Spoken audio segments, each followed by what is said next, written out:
Crystal Deal With It focuses on bridging the gap between where you're at now and where you'd like to be. We'll explore wisdom and techniques from a wide variety of domains and industries and apply them to your unique challenges. I love developing frameworks, processes, and storytelling metaphors that enable personal and business growth. Through actionable next steps, we'll build momentum and confidence. My goal is to help you clear roadblocks, do more with what you have, and realize the potential of yourself and your team. So throw your challenges my way, and Chris will deal with it.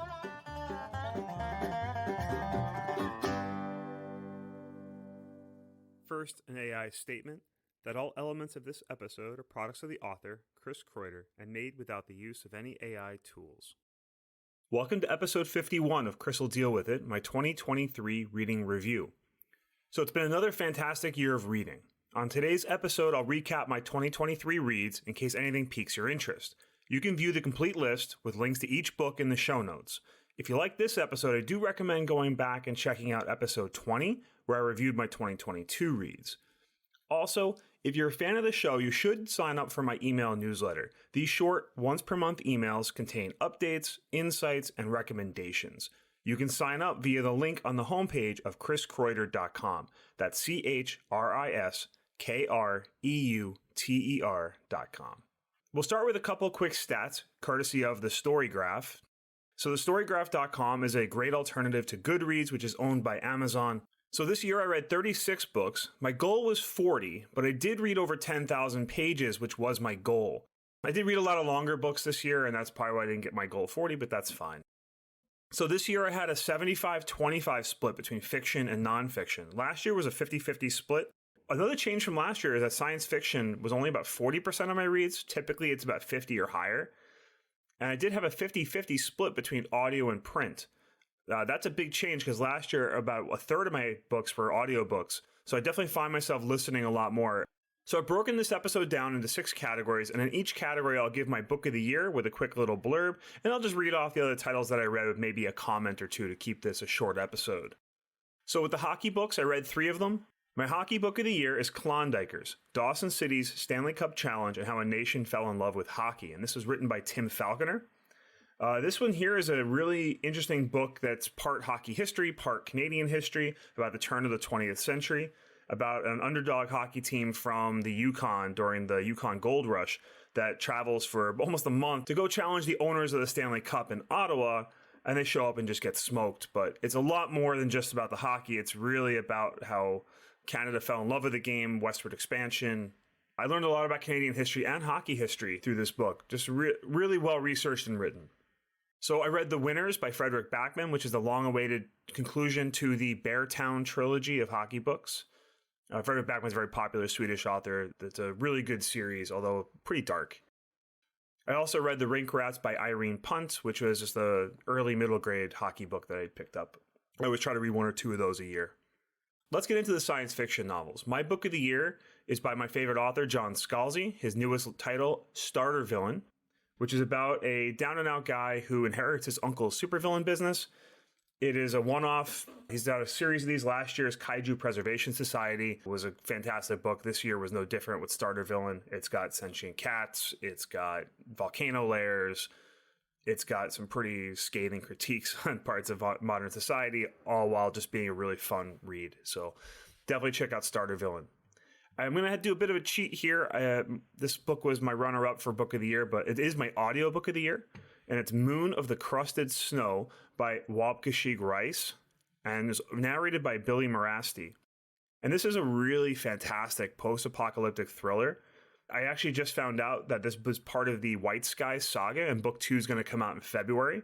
Definitely recommend the audiobook here. I just kind of randomly picked it up on a sale on Libro.fm, which is the alternative to Audible, also owned by Amazon. I gave it a shot and just fell in love with it. So it takes place completely within this small northern Anishinaabe First Nations territory in Canada. And you don't really know what's going on in the outside world. It's just everything kind of goes dark. And there's an unlikely leader, there's chaos, but it's really about the value of community and how we might adapt through some type of apocalyptic event. I'm really looking forward to the sequel in this one, but definitely worth a couple-hour audiobook. Other sci-fi reads this year were Exhalation by Ted Chiang. I was a little late to the Ted Chiang party, but just some wonderful stories here. My favorite was The Life Cycle of Software Objects, which was very influential on some of the other work that I was writing this year. Tomorrow and Tomorrow and Tomorrow by Gabriel Zevin, another fantastic audiobook. Deadly Memory by my buddy David Walton. This is the second book in his Living Memory series. I just got my copy of his third book in the series, Memory Reborn, which I'm excited to read early next year. Sea of Tranquility by Emily St. John Mandel, and How High We Go in the Dark by Sequoia Nagamatsu. These are both near-future pandemic novels that features things far worse than COVID that wipe out big swaths of humanity. They're also vignettes of different lives pieced together, a lot like Cloud Atlas. I read The Terraformers by Annalee Newitz, which I really enjoyed. The Word for World is Forest by Ursula K. Le Guin, one of the greatest science fiction writers of all time. Another interesting audiobook I picked up on a whim was Before the Coffee Gets Cold by Toshikazu Kawaguchi. Again, a bunch of series of lies intertwined. It was kind of a theme for the year. There were 3 books that I read that sort of theme. Into the Riverlands by Nivo was the third novella in her Singing Hills saga. So I read 4 kids' books. My book of the year here was Unplugged by Gordon Corman. This one, again, I just picked up on sale at the bookstore. I do try to read a couple books within the genre that I write for, which is that 8 to 13-year-old middle grade category. This one here was just about a group of kids who are forced to unplug at this wellness camp, but instead there's intrigue, adventure, chaos. So this one here was really influential for me because it was a first-person narration. I followed a couple different characters. I liked the main character, Jet's personality. So again, Unplugged by Gordon Corman. I read 2 books by a fairly prolific kids author, Bruce Coville. I Was a Sixth Grade Alien #1 and The Search for Snout, which are both part of long series. They're both pretty good. Again, just in-genre books that I try to read. I also read my first Rick Riordan book, Daughter of the Deep, where he pays homage to Jules Verne and 20,000 Leagues Under the Sea. My first experience with Rick Riordan was interesting. I think it's pretty violent, but as a lover of Jules Verne books, I found it a really fitting homage to that work. Really got a little too violent for my taste. That's why I didn't make it my top pick, but pretty good overall. I did try out the romance genre this year, and I got a couple great recommendations from some friends. My book of the year was Beard Science by Penny Reed, which is part of the Winston Brothers series. This is the 3rd book, but they can be read in any order. Just a really fun read. I won't give a lot of details or spoilers or anything like that for these, but I did read another Penny Reed book, Homecoming King, which was a mix of the sports romance genre, which was interesting. Get a Life, Chloe Brown by Talia Hibbert, which was also the start of a series. And then Spoiler Alert by Olivia Dade, start of another series there where it's a romantic comedy. Plays off the whole Game of Thrones and fan fiction. So I learned actually a lot about the fan fiction world through this book, which was interesting. My next category is biographies, both real and unreal.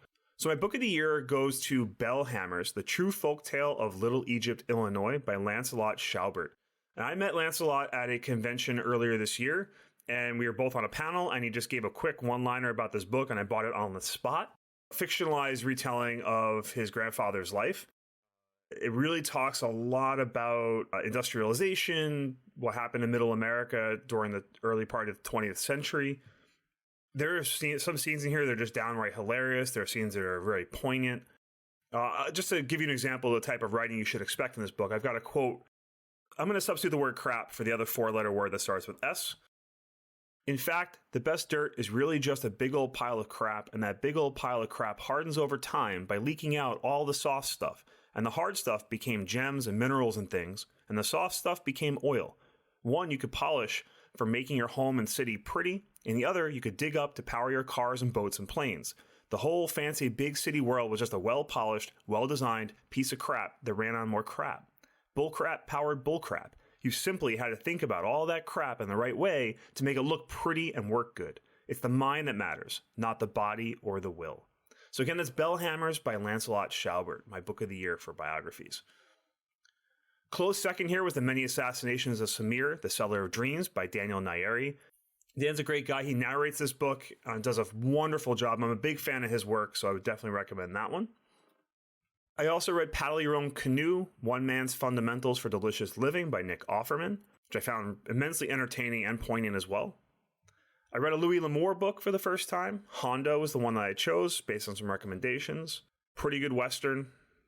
I did read a short story, The Curious Case of Benjamin Button by F. Scott Fitzgerald. I hadn't read Fitzgerald's. I was forced to in high school with The Great Gatsby, which I wasn't a huge fan of, but I did enjoy this one. I know they made a movie out of it that I'd never seen, but good little quick read.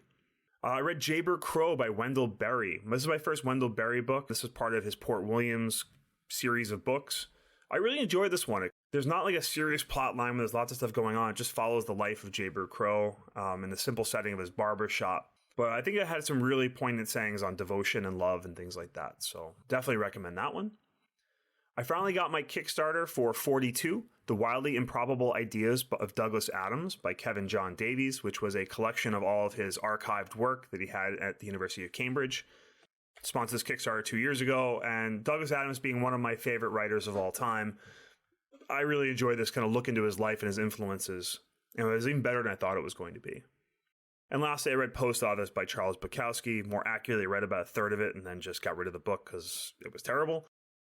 Lastly, I had some nonfiction books this year. My book of the year is Survival of the Richest, The Tech Elite's Ultimate Exit Strategy by Douglas Rushkoff. This was narrated by the author, which is always awesome because they know their work and the pacing better than anybody.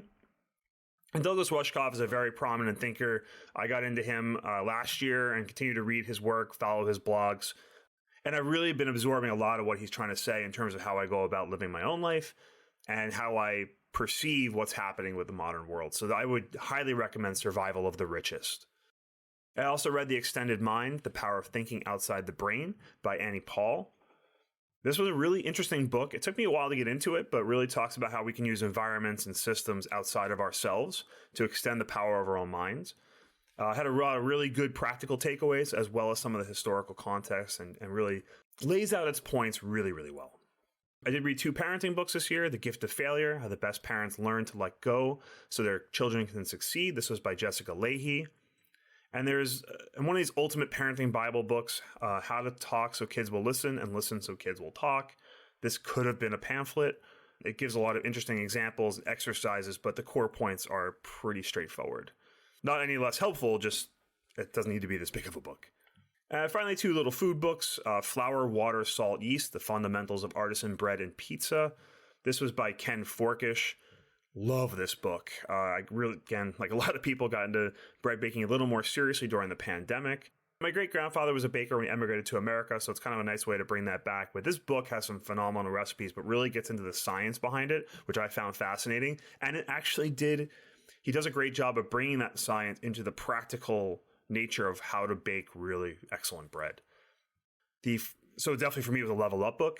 And I always pick up The French Art of Tea. This is a book put out by Mariage Frères, one of the top tea houses in France. I enjoy this little book. It's kind of like the J. Peterman catalog from the Seinfeld series, but for tea. You learn a little bit about tea. It's got these really interesting little passages and things like that a little over the top, but I reread it every once in a while just for fun.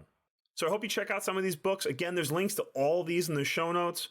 If you do want any personalized recommendations, feel free to reach out. You can find all the links to contact me on the website.